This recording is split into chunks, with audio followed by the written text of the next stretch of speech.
갑자기 윤석열이 어슬렁거리면서 나타났습니다. 안녕하세요. 신임 비서실장을 여러분께 소개하겠습니다. 갑자기 정진석 이력을 나열합니다. 사실은 소개할 필요 없을 정도로 여러분도 잘 아실 거라고 생각하고요. 잘 아실 거라면서 줄줄이 설명하는 이유는 뭘까요? 하겠다는 사람이 없어서 고생했는데 너무 기뻤던 걸까요? 주로 정치부에서 국회 출입을 많이 하고 워싱턴 특파원도 가고 논소리원을 하다가 나오셨습니다. 흔들리는 대가리는 여전히 변함없습니다. 국회에 진출을 해서 외운 것을 열심히 기억해내고 있습니다. 윤석열이 정진석을 이렇게 소개할 이유가 있을까요? 비대위원장과 공관위원장도 하셨고 또 국회 부의장과 사무총장 같은 국회직도 하셨습니다. 그래서 사실 윤석열이 직접 나온 목적은 따로 있습니다.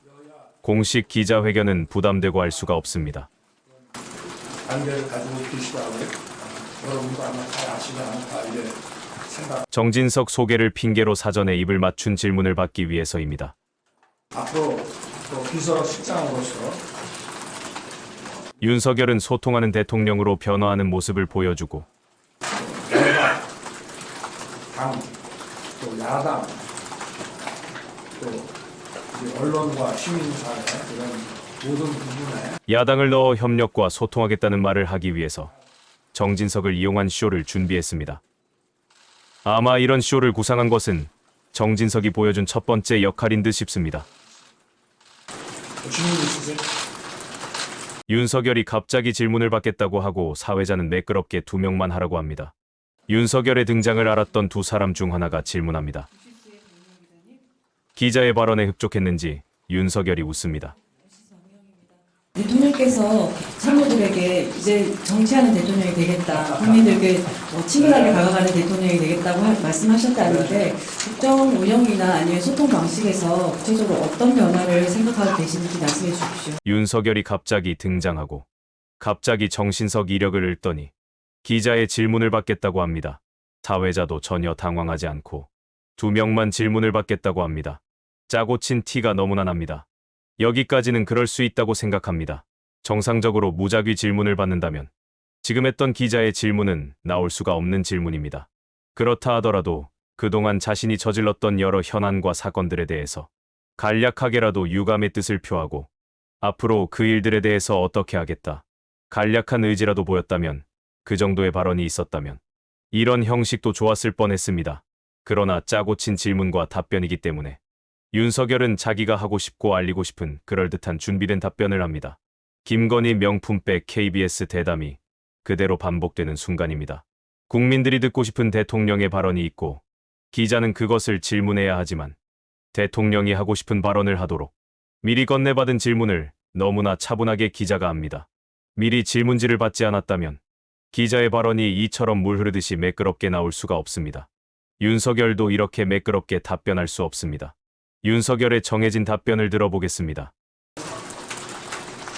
저도 아침 신문 기사를 보니까 정치하는 대통령이 되겠다 이렇게 딱 나왔는데 사실은 그거는 대외적인 것보다 우리 용산 참모들에게 앞으로 이제 그 메시지라든지 이런 거 할 때 국민들께서 좀 평균적인 국민들이 좀 이해하고 알기 쉽게 그렇게 이제 하자는 뜻이고요. 그러니까 윤석열은 대통령 참모들이 그동안 잘못했다, 미천한 국민들이 알기 쉽게 정책을 설명했어야 하는데 그렇게 하지 못해서 앞으로는 그렇게 하라는 것이다. 윤석열 자신은 아무런 잘못도 반성도 할 필요가 없다. 국무회의에서 했던 어처구니 없던 이 이야기를 윤석열이 다시 하고 있습니다. 이것이 윤석열이 하겠다는 국정쇄신 내용입니다. 더 들어보겠습니다. 무엇보다 제가 지난 2년 동안에 이제 중요한 이런 국정 관리를 정책으로서 설계하고 또 집행하는 쪽에 좀 업무의 중심이 다 있었다고 할 수 있습니다. 윤석열 자신이 국정을 설계하고 집행하는 걸 다 했다는 말입니다. 대통령이 하는 일과 정부 부처가 하는 일을 전혀 구분하지 못하는 발언입니다. 대통령은 국무위원들과 국정 방향을 결정하고 정책 위반은 담당 부처 공무원이 하고 국무회의 의결을 통해 대통령이 정책 위반을 승인하면 정책 집행은 다시 각 정부 부처, 행정 조직에서 하는 것입니다. 그런데 이제 어느 정도 우리가 나가야 될 방향, 정책 이런 것들은 이제 좀 세워져 있기 때문에 이제 지금부터는 국민들께 좀 더 다가가서